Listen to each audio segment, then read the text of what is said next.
Hey guys, welcome back to Seller Sessions. I'm in for Izabela today as she's out on the road. She'll be back here next week, so I'm going to cover a mindset session. So today, what I want to talk about is, are your needs getting met both in life and business?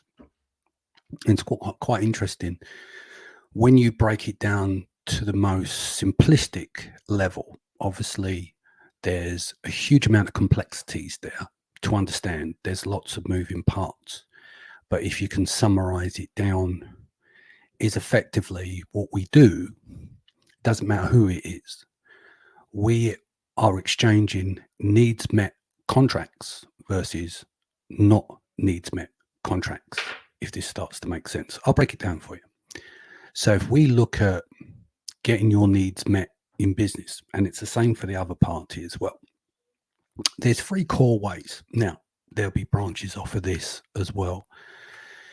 Is that you got direct, indirectly, or manipulation. Now, I advise strongly against the last one because it sets in a lot of distrust and it's hard to build things back again if you go that route. There will be people who do that. Most people will communicate directly.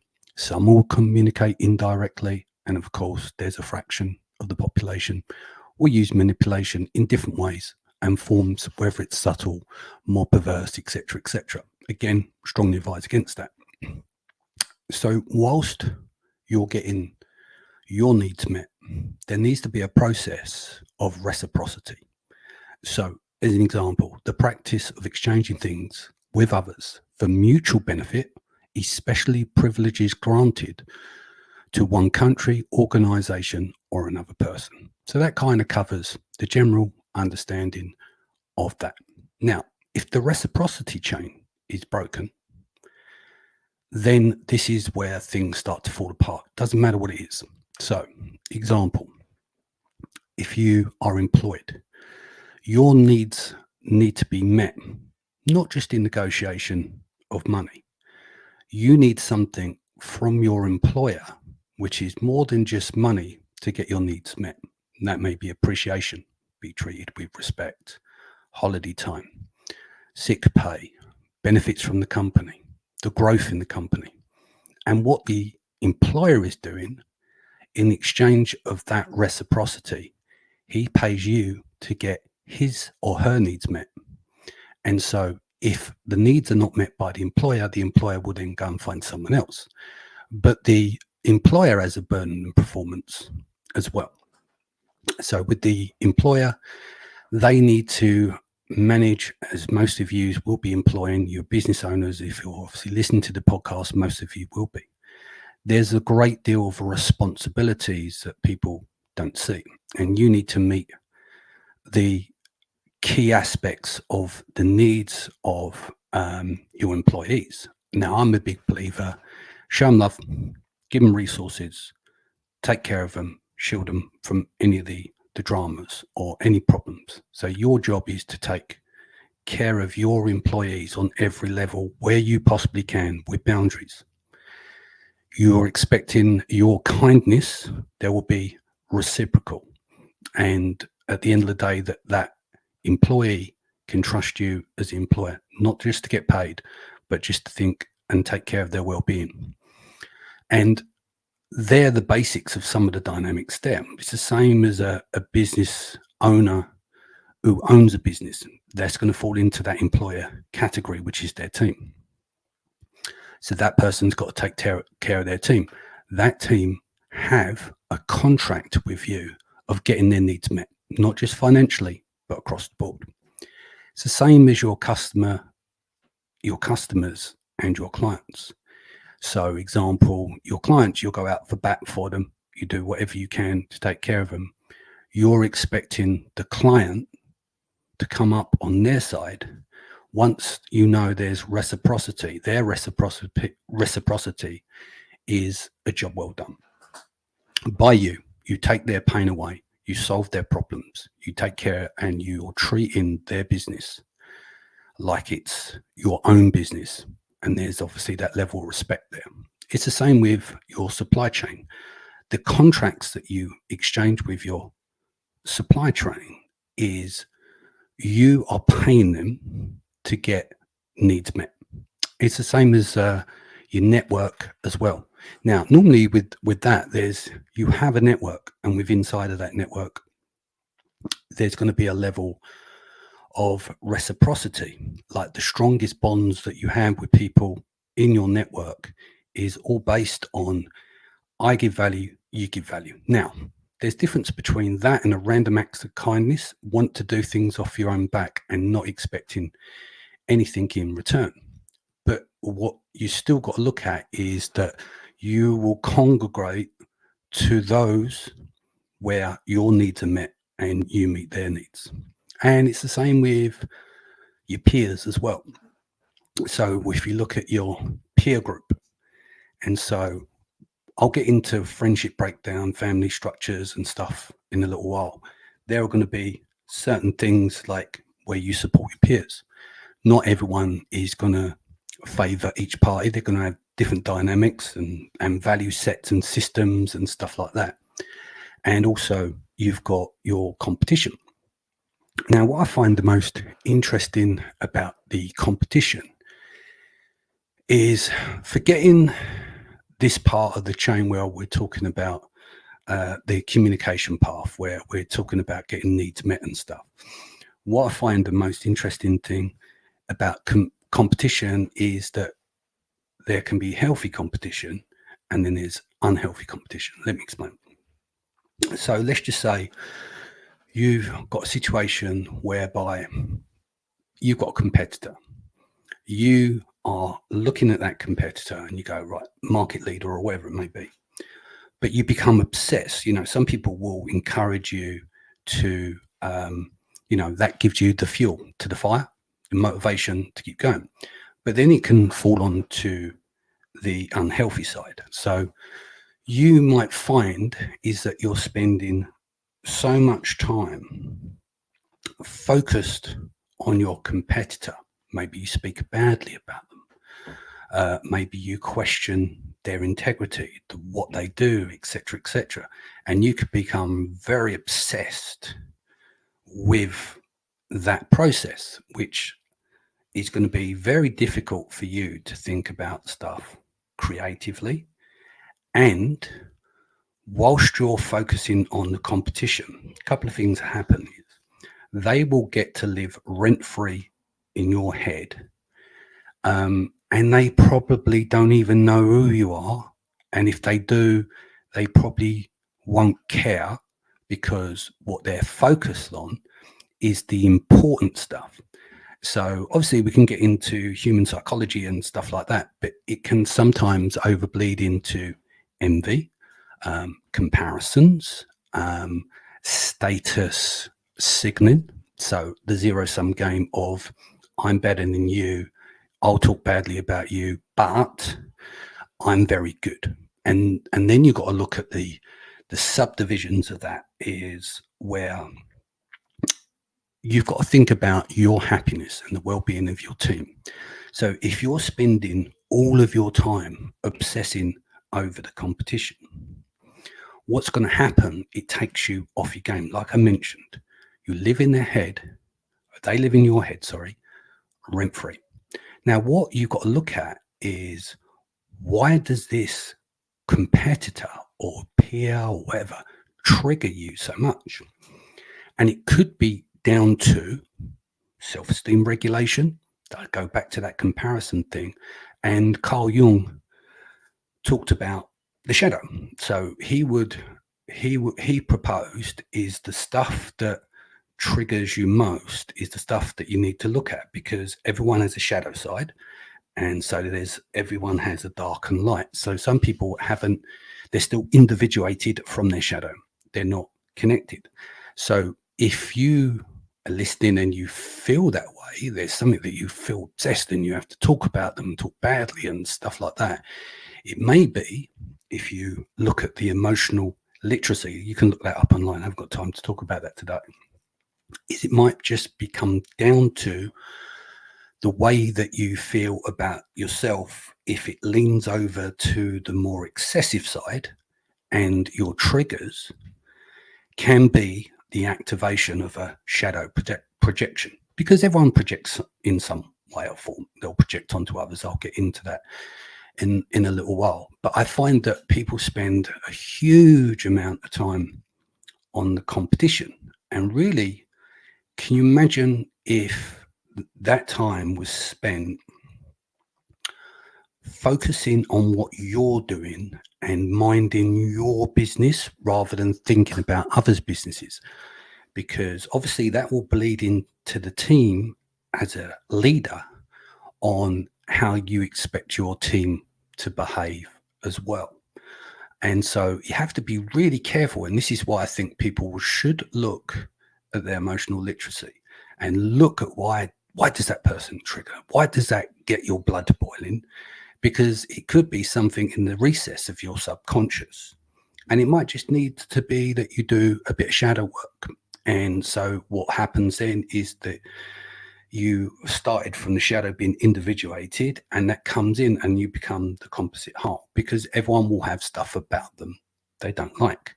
And what they'll do is they will try and hide that, but that will come out through a series of passive aggressiveness, micro aggressions, envy, and stuff like that. So what you got to look at is this healthy? How does this make me feel? Why do I do this and think it's important to do this when there's only 24 hours a day, there's only 7 days in the week, and there's only so much that you can get? And so where your energy goes, your energy flows. And then think about, does this make me unhappy or does this make me happy? Because ultimately your goal is always to get to peace. Yeah, it's nice. You're going to earn a load of money and stuff like that. And that's fantastic. But you often find is that when people set out their goal to make a lot of money, the problem that they face is when they get there, they're still not happy because there are other things, there are underlining things. Because so money will give you the freedom that you want, then you've got all the freedom in the world. But if you're still miserable, what do you do then? So it's really important to understand is that money is a modifier for life. It isn't the be all and end all. So if we look at what are we looking at in terms of what's important, so everything that we do is some way or another, we are signing a contract over to get our needs met. If you're a business owner, employer, a team member, customers. See, a customer on Amazon, as an example, pertaining to this podcast, if they gave you a 1-star review, basically you haven't met their needs. Unfortunately, there's going to be a customer will wake up with a ball ache. It's nothing to do with you, but it was the best way to project their shit out by writing a bad review to you. Not always the case. And then you've got to look at objective reality and an objective view on, as the customer got a point. Because in reality, that the further down the chain, i.e. the customer that comes and purchases your product through Amazon, they do not care how much you care about the product. They don't think of the product in the way that you do. All they care about is getting their needs met. And their needs once met, in some cases, they'll leave a review. That review could be a very good glowing review that they share on social media, or it can be a very poor review. But we can't take this stuff personally. What we've got to look at is, how do I fix this and resolve it? Because I think people can get upset for days. In the early days, when you're selling on Amazon, and you may always think, oh, it's just a competitor. But taking an objective review of things will actually create more balance and more perspective in what you are trying to achieve. And it's a great way, although negative, if it's a really bad review, it's a great way to relook at things like your product and then go to a stage where, okay, I can iterate off this if there's generally enough good information in there to make a difference with that. So kind of give you an overview, needs met in life. a level of reciprocity. How do you ask for this? Are you indirect, direct, or unfortunately manipulate to get your needs met?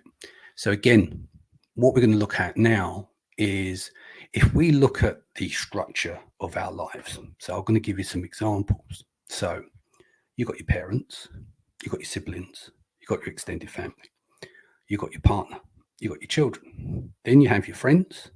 Under that, you've got your ride or dies, friends that you hang with, and friends that come in and out of your life. You've also got neighbours, and you've also got new people that you meet. And unfortunately, and it happens to all of us, there's going to be people out there that dislike you, but that's okay. So if we break it down, a lot of who we are will come from the guidance and the programming from our childhood, from our parents. There's also the interdynamics of your siblings, your brothers and sisters, etc. And then, of course, you've got the extended family. Now, all of that comes down to is, are their needs being met, and is yours? So your parents are going to try and do their best for you, but their best isn't necessarily always going to be conducive to meeting your needs, because they'll think they're doing what they can do best for you. And so what happens is, as you grow through life, a lot of the stuff from your childhood, you could ask yourself the question, were my parents around? Yes or no? Did I have both parents, or did I just have one parent? What were the dynamics in that? Did you, when they were around, were they giving you the attention? Or, how was the reward system there, in terms of when, you achieved something, you didn't achieve something, did they raise their voices, didn't they raise their voices, etc.? Because these are all going to play a role, because you've got to understand is that the biggest development stage of a child is within the first few years. And this is why a baby's needs to be met would cry, because he doesn't know how to communicate. That's their version of communication to get their needs met. And then as the parent has to work out, well, how do I meet this person's needs? And often with parents, there is no real rule book. Everyone wants to try and do their best, as it is. But then you're going to get people that don't have their needs met. And if they don't get their needs met, that can lead to various different things, like arrested development and staying in an infantile state. So on one end of the spectrum, there could be an elevation of narcissism across the scale. And then on the other side, there's the caregiver side of the scale as well. And then there's the bit in the middle. And then there's all the baggage that comes with it as you grow. So ultimately, the goal is that the parents are trying to meet your needs.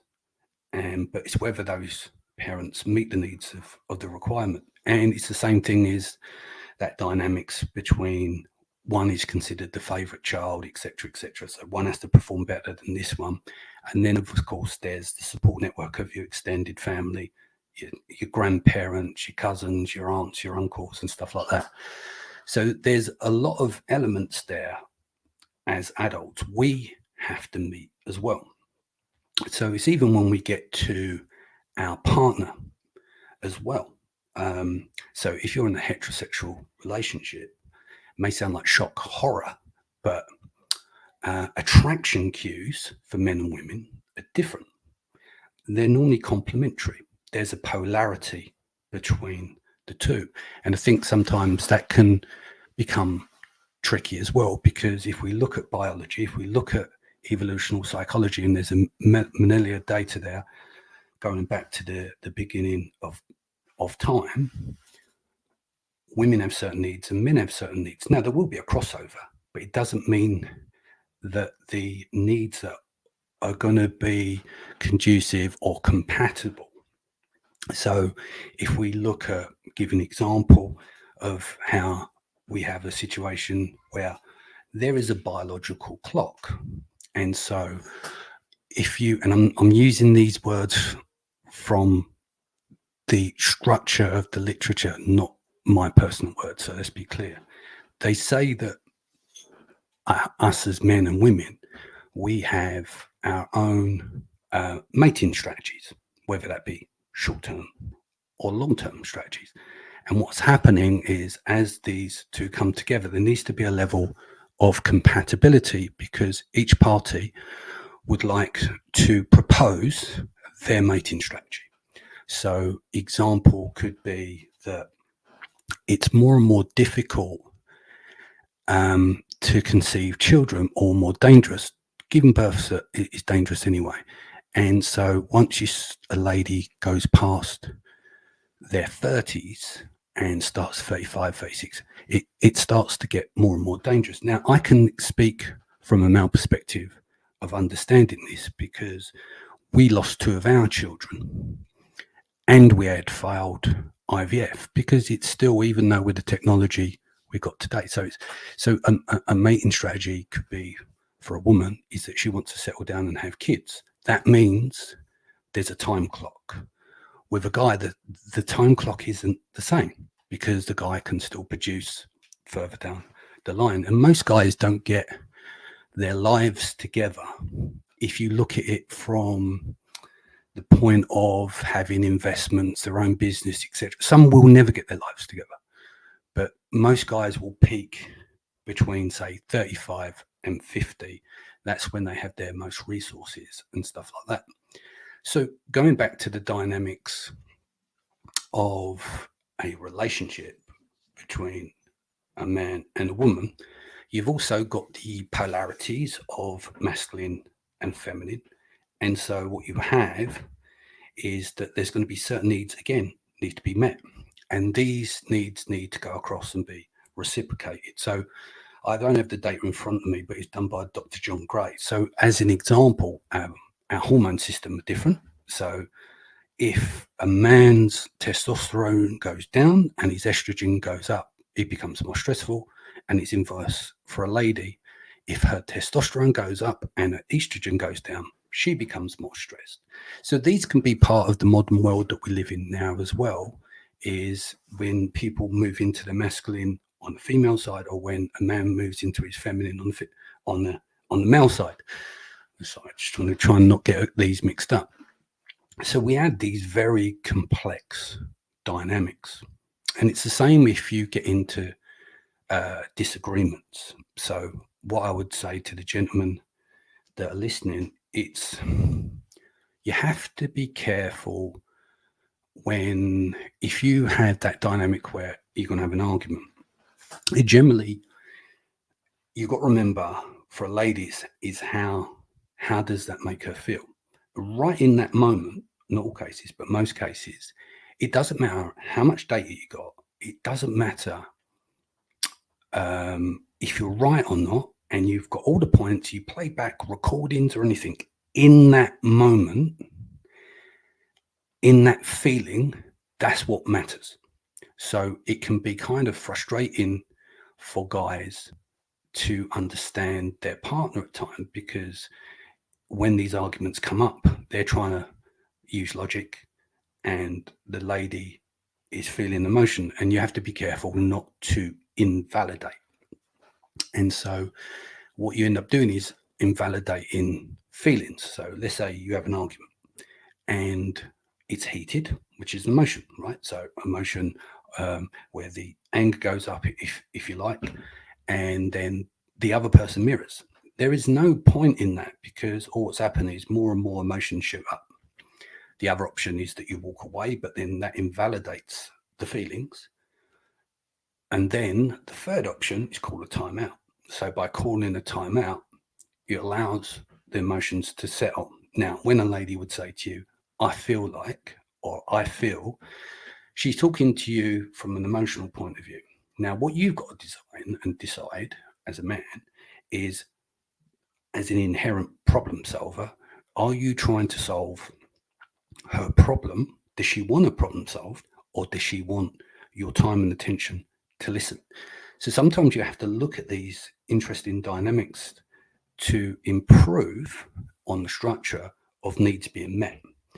So you might find that your needs not being met and your partner's needs not getting met. And then it starts to set in a disharmony with inside the group, which then spills down into your children as well. So, for instance, you could be working hard on your business and you're not giving your time and attention to your partner. Now, attention is important, but it's the quality of the attention.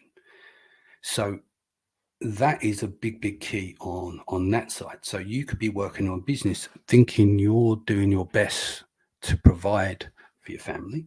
You're going out there to do what you need to do to get the job done, in the hope of take care of your family. Obviously, we live in modern day, so both parties tend to work, or both parties can be a partner in business. But there's adjustments, right? Because what you're looking at is looking to work as a team to individualize strengths, and each person works to their strengths, whether they're the breadwinner or not. But I'm digressing now. The point I'm trying to get to here is we go back to that contract. Is the needs being met by both parties? Now, if only one party's needs are being met, then it's going to be a disharmony in the group, as I said, and there's a struggle. And so it's really important, you know, when, and I say this for both men and women, when was the last time you went to your partner and actually turned around and said to him, how do I meet your needs? That's a different conversation and different wording to what usually go, what do you need getting done? That kind of stuff, because of the level of stuff that can be built up. So ultimately, it's kind of understanding, the more you understand about the other person, not just them. So ideally, you know, women are far more socially calibrated than men. They see lots of little detailed stuff we completely miss as men, unless you're looking for it. So I find it really interesting where I can sit down and I can see the dynamics between two women, a man and a woman, etc., and you'll see all of these micro cues, which is really interesting, because they're all stuff that you didn't pay attention to before because they wasn't the basis of your interest. So then we look at that as the nucleus of your family, if you've got a partner. And when you break that down, you have your children. And so your children are in the structure of the family tree as well. And what we have to remember is, although us as parents, that are parents, are their needs being met? We might think we know what's best for them, and yeah, their needs are being met, but maybe they're not. So again, it's important to have a situation where you're taking accountability and stuff. You have to be aware that their needs are being met in order to have that semblance of balance. So moving away from the children's side, again, your reflection of your childhood may be two things. Maybe you raise your children like your parents did, or there is something where you raised your children unlike your parents because you didn't maybe agree with certain ways that your parents have raised. But then there's the subtext of that. Is your child or children happy with the way that they're being raised? Because obviously they get to a point, is their development is part of what you do in order to shape their future based on your experiences, your programming, and what other things that you learn along the way in life to improve that, to give them the best. Because we think about it is that children are loved unconditionally. Doesn't matter what it is, your children are loved unconditionally, and that's where it stopped. But we still have to look at, is the children getting what they want? And they could have all the money in the world, but do they get the attention? And this is why some children may act up and be depressed, etc., because maybe they're not. And that's the question to ask. Are your needs being met? And then we look at friends. So I like to break down our friend groups into a series. So you got your friends, you got your ride or dies, you got the friends that you hang with, and friends that come in and out of your life. Yeah. So they could come in and out of your life, but it's solid when they come back, or they could just be fair weather friends, because there's certain you're meeting some of their needs, right? So I always say is that you're right. These are the people that you go out to bat for. You go out and you shield for these people, and they do the same. It's reciprocal, because none of this stuff works unless reciprocation is put into place. Then you've got your friends that you hang with. Now, these friends that you hang out with are basically, they're still friends. They're still good friends, but they're not necessarily the ones that ride for you, right? And nor should they be expected to, because that's where I think you can get too much expectancy, where you're willing to do what you're willing to do, but they're not, or it's that indirect, direct, etc. Possibility there where you could find it disappointing. Yeah, so it's really important to understand your group around you. Do you meet their needs? Are they meeting yours? Is it reciprocal? Does it go back and both ways?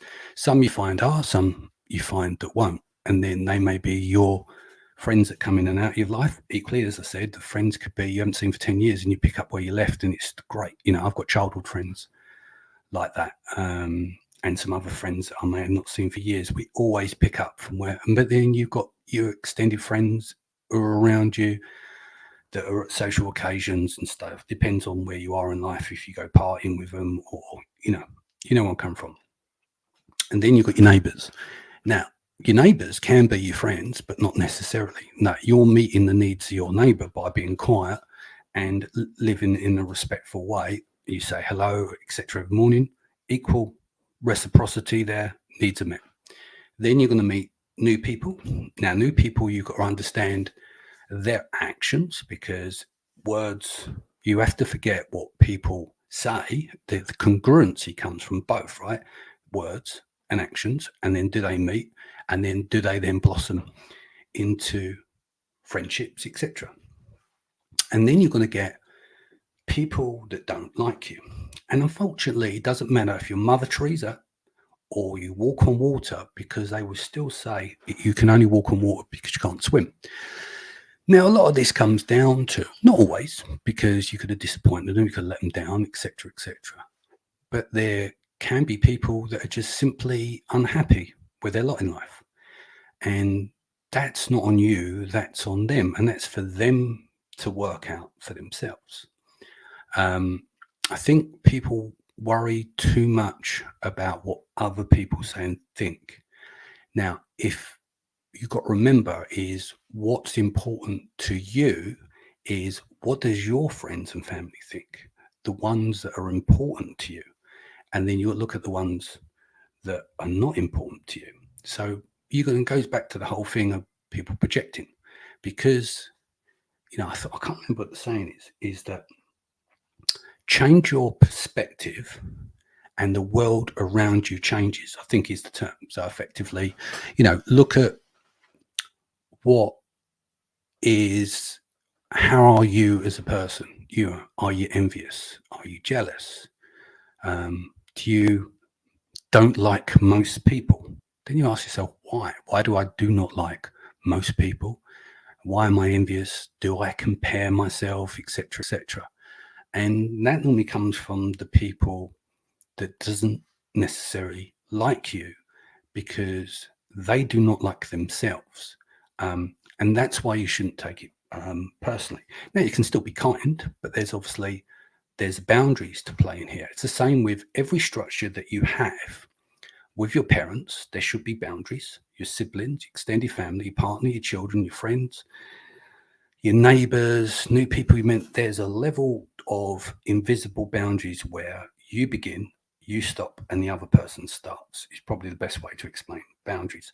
And then you break down. I've done a show on boundaries. Maybe you should check that out in the catalog. Just go to sellersessions.com and search for boundaries. But yeah, so it's important that all of these are placed in and around you, because we have physical boundaries, we have verbal boundaries. So, example is that we often talk about the physical aspect, like that's not okay. But someone who screams at you is still a violation of your boundary. No one wants to be screamed at. Why does that happen? Obviously, projection and other things I mentioned about shadow and stuff earlier on. But if someone is screaming at you, that is still verbal abuse. If someone's manipulating you, that's still abuse as well. So we talk about physical abuse as it's off the table, but some people forget that just because it's not physical and it's either mental or it's verbal, it's not abuse and it's acceptable, because it's not. And that's why every man, woman, child all have boundaries in their life. So I'm going to kind of wrap it here. I hope it kind of makes sense. Is how I kind of broke this down, is that the goal we're always trying to get to is we're signing these needs met contracts and we want the other person to reciprocate. And this spreads across everywhere of your life. And often it can lead to disappointment, it can lead to upset, and it can lead to misunderstandings. So, in summary, in order to get your needs met, communicating directly. Now, there's a flip side of that. Direct communication could be troublesome as well, because it's not what you say, it's how you say it. And some people can be easily triggered when they're faced with something that they don't want to look at, i.e., the truth. And sometimes the truth is hard. I would always say is that your friends, your rights, the ones that are closest to you, should be able to say anything they want with respect, with boundaries, politely, in the right tone. They should be able to say anything they want to you that's in your best interest, even if it risks the relationship. Because what you don't want is people to blow smoke up your ass and tell you you're great. Yeah, you're amazing. You're this and all this kind of stuff, because that doesn't help you in terms of development. And so I think that's a very key aspect as well. Okay, hope you enjoyed the show. I know it's quite a deep one, but hopefully there's something there as a framework that you can take from and help improve your life, because ultimately what we look at is peace of mind, and living a good life. Yeah, we're not here for a long time, but we should make sure it's a good time, and that when we do part off and leave, we've done something that we can all be proud of. Because at your funeral, and I've said this before, they don't talk about your money, they don't talk about your assets, they talk about your character. I'll be back later in the week. Take care of yourself and your family. Much love.